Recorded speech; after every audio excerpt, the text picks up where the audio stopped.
Here with my good friend Jeffrey. What's up, brother? How you What's doing, man? going on, John? How you been, man? Good. I've been doing great. I know we've both been busy, but it's good to talk to you. It's been a couple weeks, but we're on. This is episode 3 of the Random Retro Challenge, I think we and got a name for it now. yes, first two episodes were like, what do we call this? So I think we have it down. This is one we picked in our previous video. Towards the end, we picked Knights of Valor. Valor. Valor. How do you pronounce it? That's Knights of Valor. I would just say Valor. Valor. There you go. That sounds better to me. So this is an arcade game, came out in 1999, hmm uh, and was IGS, I think, was the developer. Yeah, International Games System released it, and it's based off of Chinese historical like Romance of the Three Kingdoms, but it's a beat 'em up. Right, and all the characters you play as are actually like classic, like Chinese characters, which I thought was really cool. Like they did a lot of homework in this game, which is cool. Oh, for So sure. I'm a fan of the beat 'em up genre. What did you think of this? I thought the sprites for this game were actually spot on. I don't know, how far did you get into the game? So it's an impressive game. I get about 6, 7 levels in, Yeah. and it's always like go go go go Yeah. go every 2 seconds. They want you to keep pushing forward. It's definitely a quarter muncher. I died a lot, but putting in infinite credits does help. I didn't realize though how many games there were in the series. There's about 10 or 11 games total in the Yeah. series. I didn't even. The last one came out for PS4 back in like 2017, which is interesting. And Yeah, they it's crazy. they redid this one. You can get this on Android. I think they redid it, like redid the graphics and everything, which is kind of cool. And Um, it's an impressive game for the 2D beat 'em ups from the late '90s. yeah, Like it's pretty good. It's not a whole lot of complexity though when it comes to different abilities, but I do like you can switch on the fly, and there's some unique and interesting bosses that you fight throughout the levels too.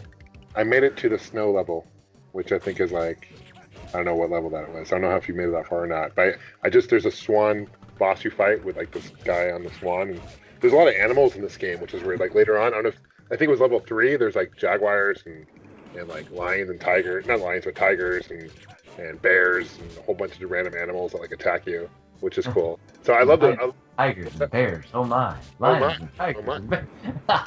So I thought the sprite work was actually pretty good in this game, and the enemies don't really get too redundant. That's a problem with beat 'em ups. You get kind of the redundancy of Yeah. games. I thought this game overall kept it pretty fresh. I didn't like the timer. It's weird. There's a timer in this game. Like half the time there's a timer, and half the time it's not.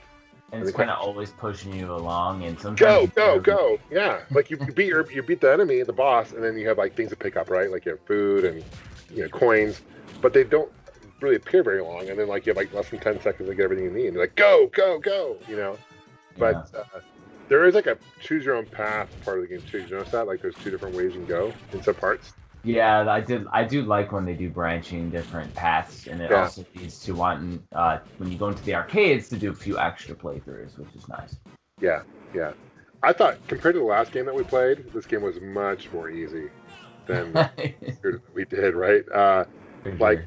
I mainly died during the boss battles. I didn't really die much during the actual gameplay itself because the levels are kind of short. They give you like 90 seconds, and again, like it was weird. It would appear like 90 seconds would appear, and all of a sudden, like the timer would disappear.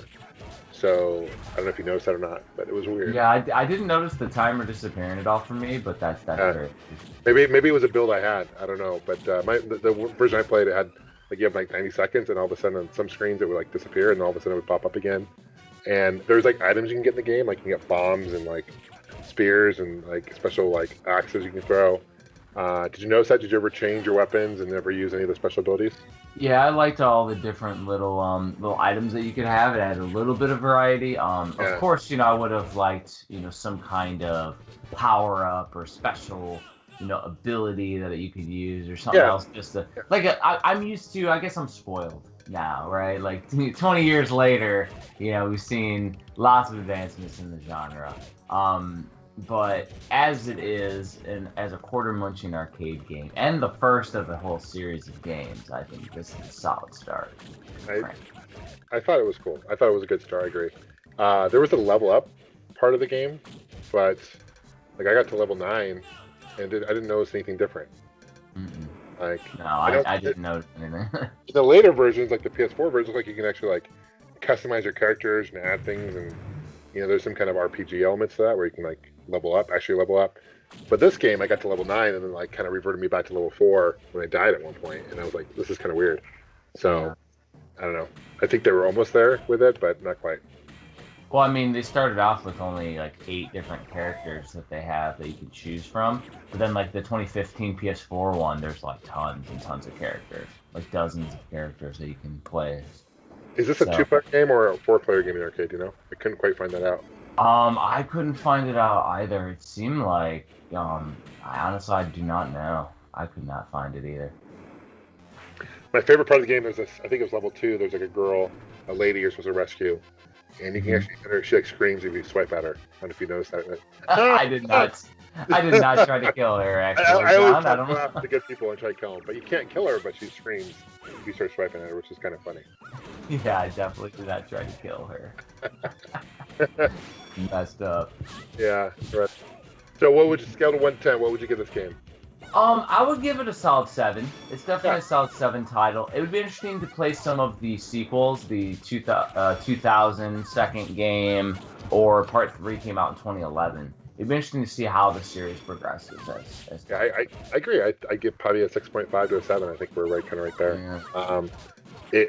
It reminded me that I think it was developed on the PGS. The hardware it was developed on, it was kind of to compete with the Neo Geo at the time, and it kind of reminded me of like a Neo Geo game. You know, like yeah, but yeah, that could be very interesting that they were trying to like compete with Neo Geo at the time. Yeah, I'm not familiar with that hardware. I think it was really popular in China and Japan. I mean, this series I think it's really popular in overseas. You know, because it's based on lore, Chinese lore and all that good stuff. But definitely wonderful to check out though. If you have Oh, absolutely. Yeah. Absolutely, and definitely if you haven't heard of it, as for beat 'em up fans, this is just another little hidden treat out there that is very well polished. I'm familiar with Knights of the Round, which is another great beat 'em up, but not Knights of Valour. I've heard of it. I never played it before. Yeah, that's where I thought it was like a Chinese like bootleg game that was on the Genesis. I was completely wrong, so that was awesome. I completely off kilter. I thought it was like one of those bootleg. This would have ported well to Super Nintendo originals. I feel. There's a lot of characters on screen though, at least at some points. I think it would have lagged it down. But there's no lag in this game. Not that I can tell anyway. No, definitely. You couldn't see the enemies, like the people you're fighting. There's no health bar except for the bosses. You hit the health bar in the bosses, but nothing. It's not like Final Fight where you can see like how much health each character has that you have to defeat. So, did you notice the guys in thongs like fight later on, like random like they had like turtles or something? I'm not sure what they were wearing, but it was. Did you notice that? They had the hats and the girdle. Did you ever play the Io Chojin games? They're all like weird Choinaki games and things like that, where they're like shoot 'em ups with bald muscle guys with thongs. Okay.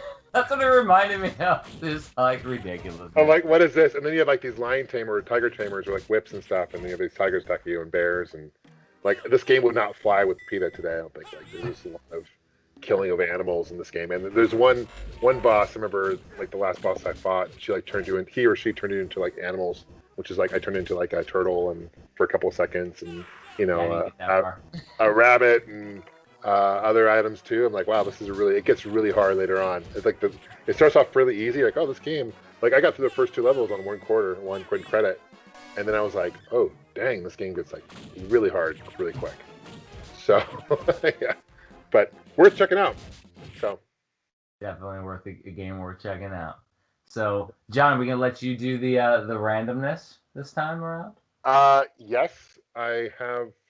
Hold on 1 second. Let me get it because it's not in my possession right now. So give me 2 seconds. I'll add this part up.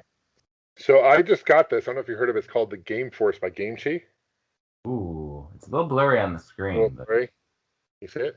Oh yeah, it looks cool. Anyway, so this is kind of like an OGA that you have, but this is in my reach. So okay, we're gonna random. Okay, I'm gonna hit another one. I've got one for the Wonder Swan. Is that interest you? Yeah. And it's called Rainbow Island. Well, I played Rainbow Island before. Have you played Rainbow Island before? Oh yeah. Yeah, Rainbow Island's for the NES, yes. We could try the port for the Wonder Swan. This is called Putty's Party for the Wonder Swan. It's called what? Putty Party. Let's do it. Finally, Ring has appeared as a second novel in the theater, The Cursor Ring. Oh, okay, that's not the right description. To put these description. Okay, here we go. A spin-off of Rainbow Islands games, this title will feature Putty instead of the classic Bob and Bob. Like the previous game, set in the island of characters' main tools and weapons are rainbows. These rainbows can be walked into scale heights or covered gaps. Rainbows can also be used to kill enemies by striking them with their arc. So I think this is a port for the Wonder Swan. Let's do the Putty 2000. Party. Putty Putty. Yeah, let's do the Putty Party. I played it for the TurboGrafx 16. They have Rainbow Island. Yeah, mine works. Oh, you've done Rainbow Island for the. So I mean, I've played it for the NES. Because the NES has 2 different versions. It plays horizontal, vertical. Oh, nice. Which is that'd what be fun. this one. Yeah, and the OGA is actually great for that because the screen's wider. That's what it's Yeah. like for. So that's perfect. You want to do that one? Yeah, let's do that one. Okay. Cool. We got it. Wow, So Rainbow Islands Putty Party. we're gonna play Rainbow Island Putty Party for the next Water Swan. random challenge. It's so crazy whenever we select these things because like it's so insane. And I think And then I'm down for next episode, like to do like a PlayStation game, like a PSP or a random PS1 or PS, something like that. That'd be cool. yeah, and maybe we can have people like chime in, as I know old Radical Reggie loves his PS1, PSP, and Vita stuff. So Yeah. maybe we'll have him like go in and give us a random one. So I remember doing different Adventures of Pip and different things for the PlayStation 1 on his recommendation. They were excellent games.